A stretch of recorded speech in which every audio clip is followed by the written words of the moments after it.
जय श्री राम दोस्तों।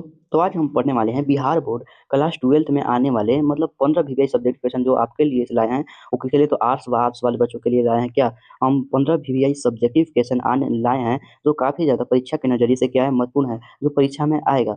15 में से समझिए कि आपका जो है 2-3 क्वेश्चन पक्का रहेगा, एक क्वेश्चन आएगा। ये जो क्वेश्चन हम करवाने वाले हैं ये क्या है? तो लघु उत्तरीय है। क्या है ये क्वेश्चन? जो है 2 नंबर का क्वेश्चन, मतलब क्या है? तो लघु उत्तरीय क्वेश्चन है। ठीक है, दीर्घ उत्तरीय नहीं है, क्या है? लघु उत्तरीय क्वेश्चन है 12th के आर्ट्स वाले बच्चों के लिए। तो चलिए बिना देरी किए चलिए स्टार्ट करते हैं। ठीक है, आपका पहला क्वेश्चन है कि राज्यसभा की क्या बताइए दो विशेष शक्तियां लिखी हैं। यहाँ पर हम क्या करेंगे, आपको क्वेश्चन के साथ आंसर के साथ आपको समझाते चलेंगे ताकि आपको याद करने में कोई दिक्कत का सामना नहीं करना पड़े। ठीक है, तो राज्यसभा की दो विशेष शक्तियां हैं। आखिर इसको कैसे लिखेंगे? एग्जाम में आएगा गया कि राज्यसभा की दो विशेष शक्तियां लिखें। तो लिखना है हमें कि राज्यसभा के कुछ विशेष अधिकार प्राप्त हैं जिसमें दो विशेष शक्तियां क्या है निम्नलिखित। ऐसे नहीं लिखना है, लिखना है कि राज्यसभा की दो विशेष शक्तियां क्या है इस निम्नलिखित है। ये आप लिखेंगे कि इस प्रकार है, और लिखेंगे पहला, आपके लिखेंगे इसे दूसरा।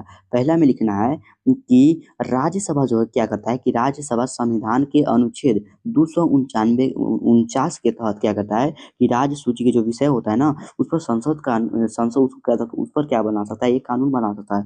सूची जो होता है 3 होता है, केंद्र सूची होता है, राज्य सूची होता है, और क्या होता है केंद्र सूची, राज्य सूची, और एक क्या होता है समवर्ती सूची होता है। जिसमें जो राज्य सूची है उस पर जो है क्या राज्यसभा जो है क्या बना सकता है, उस पर जो है कानून बना सकता है। दूसरा इसकी विशेषज्ञ प्रदान की गई है कि राज्यसभा जो है अखिल भारतीय सेवाओं का गठन का जो प्रस्ताव है उसको पारित कर सकता है, जो केवल राज्यसभा का क्या है विशेष अधिकार है।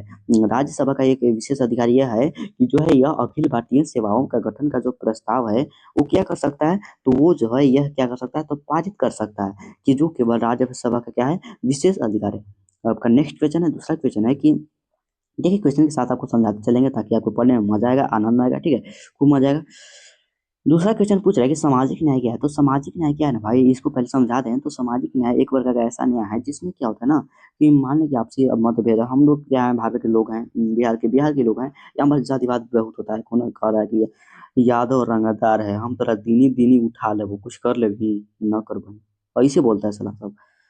अरे भाई इतना रंगदारी और कुछ कुछ होता है कि एकदम पंडित तो क्या करता है कि जो दलित समाज के लोग होते हैं उससे क्या करता है नफरत करता है। बट ऐसा नहीं करना चाहिए। ठीक है, सामाजिक न्याय यही है, बोलता है कि जो समाज में रह रहे विभिन्न धर्म के लोग, विभिन्न जाति के लोग आपस में क्या करता है, यह समान समान प्रदान करता है, तो अधिकार प्रदान करता है। सबके पास क्या है समान अधिकार प्रदान करता है। कौन? सामाजिक न्याय है। मतलब कोई भी किसी को बेइज्जती नहीं करेगा। ये क्या सामाजिक न्याय होता है? सामाजिक न्याय बोलता है कि सामाजिक न्याय का अर्थ है समाज के सभी वर्गों का समान अधिकार, अवसर अवसर भी समान दिया जाना चाहिए। ठीक है, सम्मान और इज्जत भी देना चाहिए। इज्जत नहीं, इसके लिए भी कानून बनाया गया कि अगर आप किसी SC ST है कोई, जैसे पासवान है और उसको आप हरिजन बोल रहे हैं, ये अरे हरिजनवा सुन, ऐसे बोली थे तू, आप लोग बोल रहे हैं अगर ऐसे तो क्या जो है संविधान की धारा लगाकर आपको जो है FIR कर सकता है और आपको जेल के अंदर ठुसवा सकता है। ठीक है, इसलिए ऐसा किसी को मत बोला करिए। ठीक है, ना तो जिस दिन वो आ गया ना रेत लेगा आपको भी। इसका उद्देश्य क्या है कि समाज के जो कमजोर हैं, वर्ग के जो लोग हैं, पिछड़े वर्ग के लोग हैं, जो वंचित वर्गों को क्या क्या करना, उत्थान करना, उनको क्या करना, ऊपर उठाना, क्या करना उनको ऊपर उठाना, ताकि वो जो है गरीबी से ऊपर उठे। न्याय को क्या देना, बढ़ावा देना।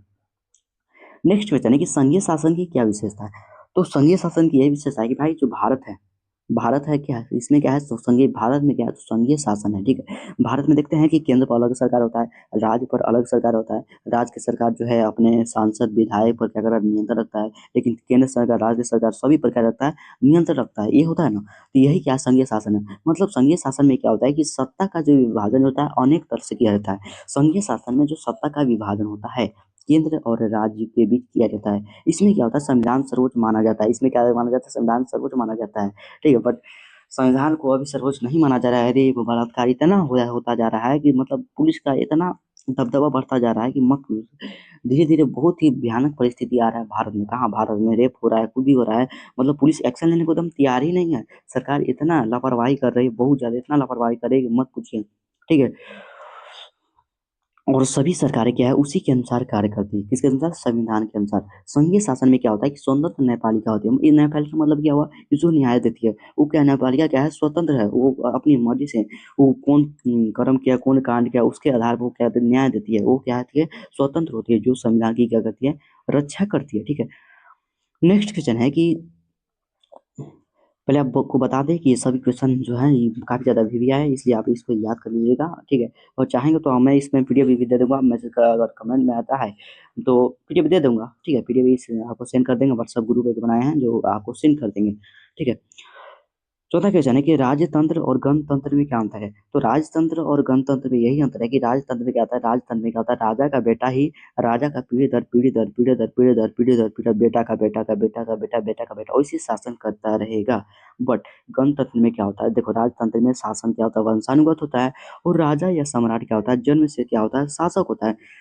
इसके विपरीत गणतंत्र में क्या होता है, राष्ट्र अध्यक्ष जनता द्वारा निर्वाचित है, लेकिन गणतंत्र में क्या होता है कि जनता ही सर्वोपरि होती है। लेकिन भैया आज की जनता को तो सर्वोपरि माना ही नहीं जा रहा है भारत में। भारत में कहाँ माना जा रहा है, जनता के साथ इतना ज़्यादा जैसे प्रदूषण इतना बढ़ गया है, लड़कियों के साथ मतलब बलात्कार किया जा रहा है, रेप किया जा रहा है, इतना रेप की मतलब संख्या दिन पर दिन बढ़ती जा रही है, ठीक है, रेपिस्ट की। फिर भी सरकार क्या कर रही है, सरकार कोई भी एक्शन नहीं ले रही है, बहुत ही गलत बात है, ठीक है। द्वानी भाई भारत एक क्या है, लोकतांत्रिक गणतंत्र देश है, लेकिन यह गणतांत्रिक देश जैसा नहीं काम कर रहा है, ठीक है। नेक्स्ट क्वेश्चन है कि संविधान के जो दर्शन है उससे आप क्या समझते हैं। क्वेश्चन पूछेगा कि संविधान के दर्शन से आप क्या समझते हैं, तो लिखना है कि संविधान का दर्शन क्या होता है, कि संविधान का दर्शन जो होता है उसके मूल्य आदर्शों और मूल्यों को क्या करता है, उसके मूल्य आदर्शों और मूल्यों को दर्शाता है। संविधान का दर्शन यही कहता है कि संविधान का जो उसका मूल आदर्श है वो क्या आदर्श देना जाता है उसको क्या करता है, और मूल्यों को क्या करता है वो दर्शाता है, ठीक है। वो मूल्यों को दर्शाता है। इसमें न्याय, स्वतंत्रता, समानता और बंधुत्व जैसे क्या है सिद्धांत शामिल है। यह संविधान की आत्मा मानी जाती है। पूछेगा, ये ऑब्जेक्टिव में भी क्वेश्चन पूछ सकता है कि संविधान की आत्मा किसे कहा जाता है, तो संविधान की आत्मा कहा जाता है संविधान के दर्शन को। पूछेगा कि संविधान के जो आत्मा है वो किसे कहा जाता है, तो संविधान के दर्शन को कहा जाता है। और पूरे शासन तंत्र को क्या करता है, दिशा प्रदान करता है। कौन दिशा प्रदान करता है भाई, तो संविधान के दर्शन। ये तो क्वेश्चन समझ गए आप लोग, ठीक है। एकदम आपको एकदम समझा देंगे ताकि आपको याद करने में कोई दिक्कत नहीं होना पड़े, ठीक है। अगला क्वेश्चन है कि संघ सूची और राज्य सूची आज से आप क्या समझते हैं। तो संघ सूची में वे विषय शामिल हैं जिन पर क्या है केवल केंद्र सरकारी कानून बना सकती है, और राज्य सूची से में वो विषय शामिल है जिस पर केवल राज्य सरकार ही कानून बना सकती है, जिन पर राज्य सरकार को कानून बनाने का अधिकार है होता है। संघ सूची में क्या होता है भाई, उसको केंद्र सरकारी से मोदी जी ही संघ सूची में क्या विषय वो क्या कर सकते हैं, कानून बना सकते हैं। जैसे देखो संघ सूची में ऐसे लिखना है कि संघ सूची में वे विषय शामिल हैं जिन पर केवल केंद्र सरकार कानून बना सकती है, जैसे रक्षा और विदेश नीति। विदेश नीति सिर्फ केंद्र सरकार ही बना सकती है, न कि राज्य सरकार। राज्य सरकार अपना राज्य सरकार के लिए क्या है, तो राज्य सूची है। राज्य सूची में वे विषय होते हैं जिन पर राज्य सरकारों को कानून बनाने का अधिकार होता है, जैसे कृषि और पुलिस। यह व्यवस्था क्या है, संघीय शासन को क्या बनाती है, मजबूत बनाती है। लेकिन भैया आप सोचेंगे कि मान लीजिए कि राज्य का ही नियम है, अगर उस पर केंद्र भी नियम बना रहा है और राज्य भी नियम बना रहा है, और दोनों के नियम में मतभेद है, मतलब दोनों का नियम अलग अलग है, तो आप पूछेंगे कि भाई किसका नियम लागू हुआ है, किसका, केंद्र का माना जाएगा बात क्या, कि राज्य का। तो ये जो है केंद्र क्या होता है, सर्वोपरि होता है, इसलिए केंद्र का मतलब मोदी जी का बात माना जाएगा। मोदी जी जो कहेंगे उनका बात माना जाएगा और पालन किया जाएगा। ये किसमें है, समवर्ती सूची में। ये संघ सूची राज्य सूची में नहीं आता, वो आता है समवर्ती सूची में, जिस पर केंद्र सरकार और राज्य सरकार दोनों अपना कानून बना सकते हैं, ठीक है।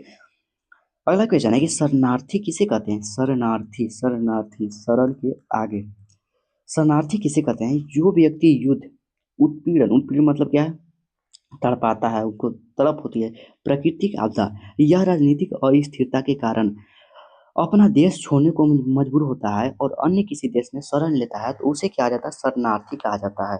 शरणार्थियों को क्या होता है, अंतर्राष्ट्रीय संरक्षण प्रदान किया जाता है। देखो शरणार्थी किसे कहते हैं, मान लीजिए हम लोग भारत में हैं और यहाँ पर क्या हुआ, अचानक में धर्म युद्ध बढ़ गया, उत्पीड़न लोगों को तड़पा रहा है, सरकार इतना तड़पा रहा है कि लोग कुछ कर नहीं पा रहे हैं, प्राकृतिक आपदा बढ़ गया, और राजनीतिक अस्थिरता हो गया।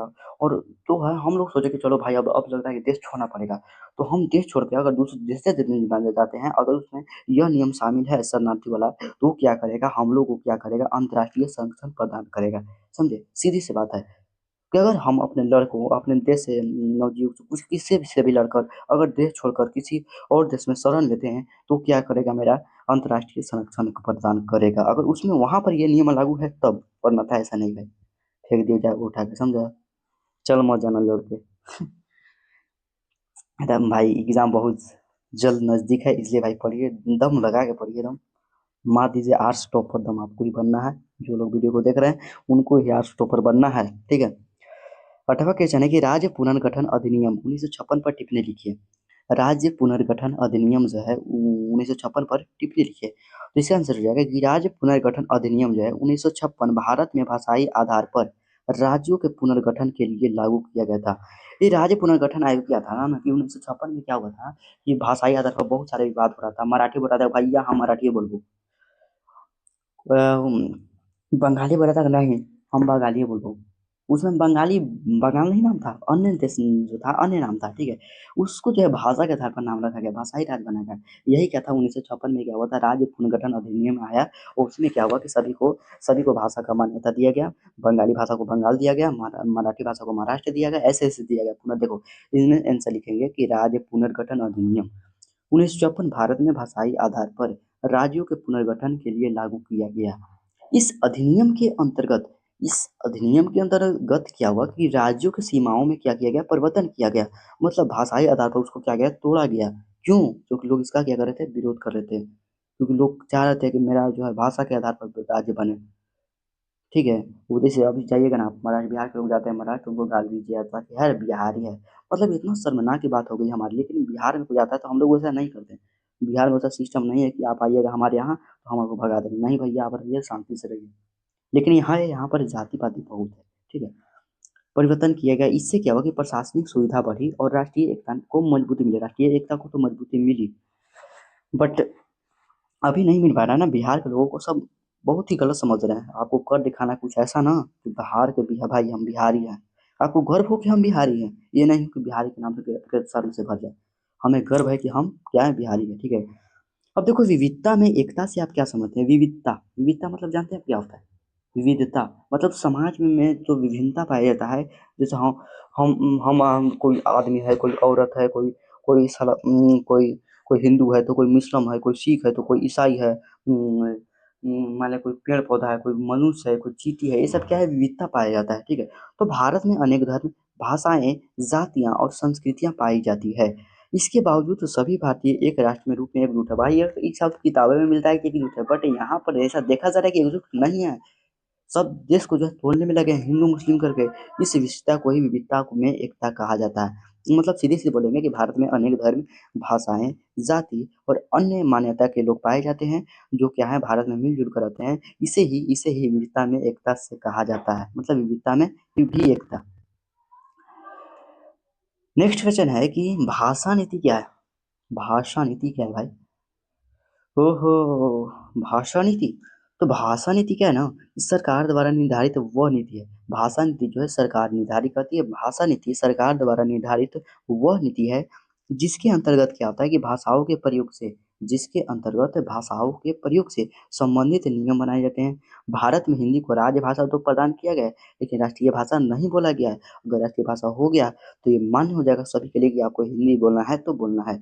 दर्जा प्राप्त है। अंग्रेजी को सहायक राजभाषा के रूप में मान्यता दी गई, मतलब सहायक मतलब हेल्प के लिए अंग्रेजी को मान्यता दी गई है। भाषा नीति यही है कि भारत सरकार जो है क्या सकता है, भाषा नीति अपना सकती है। निर्धारित वह नीति है जिसके अंतर्गत वह क्या कर सकता है, भाषा के प्रयोग से जो संबंधित नियम है वो क्या कर सकता है, बनाए जाते हैं। भारत में जो किया गया, हिंदी को राजभाषा बनाया गया है, हिंदी को नहीं भाई, हिंदी को राजभाषा बनाया गया है। अंग्रेजी को सहायक राजभाषा के रूप में मान्यता दी गई है। यही क्या है, भाषा नीति है, ठीक है। आशा करते हैं आप लोग समझ गए हो। अभी अभी 6 क्वेश्चन आया है, ठीक है। और वीडियो भी आप मतलब 5 क्वेश्चन आवा है जो वीपीआई है। अभी देखिए, काट कर चले नहीं जाइएगा। अगला क्वेश्चन है कि राज्य और केंद्र शासित प्रदेश में क्या अंतर है? राज्य और केंद्र शासित प्रदेश, अरे भैया सीरियस में चल रहा ना। अच्छा, राज्य और केंद्र शासित प्रदेश में क्या अंतर है? तो भाई सिंपल सा क्वेश्चन है कि राज्य जो है, राज्य में निर्वाचित सरकार और मुख्यमंत्री बनते हैं।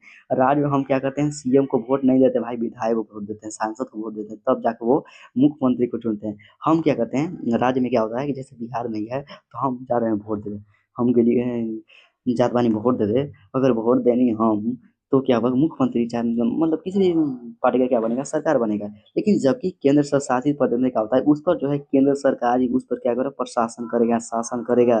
केंद्र सरकार के क्या होता है, अधीन होता है। जैसे केंद्र शासित प्रदेश है कौन, जम्मू कश्मीर को केंद्र शासित प्रदेश का दर्जा दिया गया है, क्यों, ठीक है। क्योंकि वहाँ का सरकार जो था ना, पहले मुख्यमंत्री था वो क्या करता, अलग करने की मांग कर रहा था, इसलिए केंद्र मोदी से। अच्छा ऐसा बात है, केंद्र शासित प्रदेश है क्या? क्या मतलब वो हो गया होगा कि मोदी जी के अधीन हो गया वो कौन कोई जम्मू कश्मीर मतलब जो चाहेंगे मोदी जी वही होगा वहाँ जम्मू कश्मीर में, ठीक है। एक तरह से समझिए कि जम्मू कश्मीर के वो शासक कौन हो गए, तो मोदी जी हो गए। जैसे कुछ केंद्र शासित प्रदेशों में क्या होता है, सीमित विधानसभा की व्यवस्था होती है, ऐसे लिख देना है, मतलब सिंपल से कहते हैं भाई। देखो परीक्षा में लिखने का सबसे अथी है ना कि आप अपने से समझ के लिखिए। जैसे हम समझते हैं कि राज्य लिखेंगे कि राज्य में क्या होता है, देखिए भाई कि मुख्यमंत्री को मतलब सांसद विधायक को चुनते हैं, सांसद विधायक का मुख्यमंत्री होते हैं, लेकिन जबकि केंद्र शासित प्रदेश में ऐसा नहीं होता है। इसमें क्या होता है, मुख्य रूप से केंद्र सरकार के यह अधीन होता है, इसमें केंद्र सरकार ही इसका कानून बना सकता है, तो ऐसे ऐसे लिख देना है। नेक्स्ट क्वेश्चन है कि हो कि सुना ये सनम तू गम दिलु बरिया रे। अगला क्वेश्चन है कि राज्यसभा को अस्थाई सदन क्यों कहा जाता है। पूछ रहा है कि राज्यसभा को अस्थाई सदन क्यों कहा जाता है। तो राज्यसभा को अस्थाई सदन इसलिए कहा जाता है, लिखेंगे कि राज्यसभा को अस्थाई सदन इसलिए कहा जाता है कि राज्यसभा क्या हो कभी भी भंग नहीं होती, इसलिए इसे अस्थाई सदन कहा जाता है। ये क्या होता है, अस्थाई होता है। ये भाई कभी जब भंग नहीं होगा तो क्या होगा, ये क्या होगा कि अस्थाई ही रहेगा ना। इसके सदस्यों का कार्यकाल जो होता है क्या होता है, 6 वर्ष होता है। राज्यसभा के जो सदस्य होते हैं, पूछेगा कि ऑब्जेक्टिव में पूछ देगा कि राज्यसभा के जो सदस्य होते हैं उनका कार्यकाल बताइए, तो उनका कार्यकाल जो होता है क्या होता है, तो 6 वर्ष होता है।